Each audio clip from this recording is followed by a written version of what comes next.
તમે શેર માર્કેટમાં એનએસઈ અને બીએસઈ નામ તો ઘણીવાર સાંભળ્યું હશે, પરંતુ બંને શું છે, બંનેમાં શું ફરક છે અને શેર ખરીદવા માટે કયું વધારે સારું, આજે એકદમ સરળ ભાષામાં સમજીએ.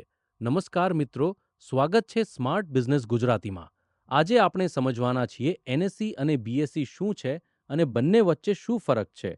સૌથી પહેલા સમજીએ કે સ્ટોક એક્સચેન્જ એટલે શું. સરળ ભાષામાં કહીએ તો સ્ટોક એક્સચેન્જ એ એવું ઓર્ગેનાઇઝ્ડ પ્લેટફોર્મ છે જ્યાં લિસ્ટેડ કંપનીઝના શેર્સની ખરીદી અને વેચાણ થાય છે. ભારતમાં બે સૌથી જાણીતા સ્ટોક એક્સચેન્જીસ છે, એનએસઈ નેશનલ સ્ટોક એક્સચેન્જ અને બીએસઈ લિમિટેડ, જેનું મૂળ નામ બોમ્બે સ્ટોક એક્સચેન્જ હતું. હવે બંનેને એક એક કરીને સમજીએ. એનએસઈ શું છે? એનએસઈ એટલે નેશનલ સ્ટોક એક્સચેન્જ. તે ભારતનું એક મુખ્ય સ્ટોક એક્સચેન્જ છે. એનએસઈનો સૌથી જાણીતો માર્કેટ ઇન્ડેક્સ છે નિફ્ટી 50. નિફ્ટી 50માં મોટા અને મહત્વના ભારતીય બિઝનેસીસના પસંદ કરેલા 50 સ્ટોક્સનો ઇન્ડેક્સ છે. બીએસઈ શું છે? બીએસઈ એટલે બીએસઈ લિમિટેડ. તે ભારતનું સૌથી જૂનું સ્ટોક એક્સચેન્જ છે. બીએસઈનો જાણીતો ઇન્ડેક્સ છે સેન્સેક્સ. સેન્સેક્સમાં બીએસઈ પર લિસ્ટેડ કેટલીક મોટી કંપનીઓના શેર્સનો ઇન્ડેક્સ સામેલ છે. એનએસઈ અને બીએસઈમાં ફરક શું? હવે સૌથી સરળ રીતે સમજીએ. એનએસઈ અને બીએસઈ બંનેમાં શેર્સનું ટ્રેડિંગ થાય છે, પરંતુ બંને અલગ સ્ટોક એક્સચેન્જીસ છે.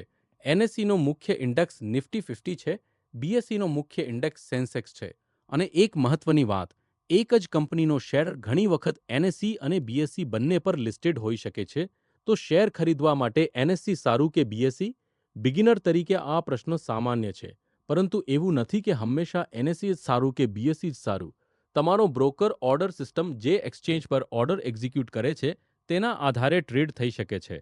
ઘણા જાણીતા સ્ટોક્સ બંને એક્સચેન્જીસ પર ઉપલબ્ધ હોય છે, એટલે માત્ર એનએસઈ કે બીએસઈના નામથી કોઈ શેર સારો કે ખરાબ નક્કી થતો નથી. છેલ્લી મહત્વની વાત, એનએસઈ અને બીએસઈ કંપનીઓ નથી કે જેમાં તમે સીધો શેર ખરીદો છો. આ બંને સ્ટોક એક્સચેન્જીસ છે જ્યાં લિસ્ટેડ સિક્યોરિટીઝનું ટ્રેડિંગ થાય છે. તો આજે આપણે શીખ્યું એનએસઈ, નિફ્ટી 50, બીએસઈ, સેન્સેક્સ. જો તમને આવી શેર માર્કેટ અને બિઝનેસની સરળ ગુજરાતી માહિતી ગમતી હોય તો સ્માર્ટ બિઝનેસ ગુજરાતીને સબસ્ક્રાઇબ કરો. આગળના વિડીયોમાં આપણે સમજશું ડીમેટ એકાઉન્ટ શું છે અને શેર ખરીદવા માટે તેની જરૂર કેમ પડે છે. મળીએ નવા વિડીયોમાં. ધન્યવાદ.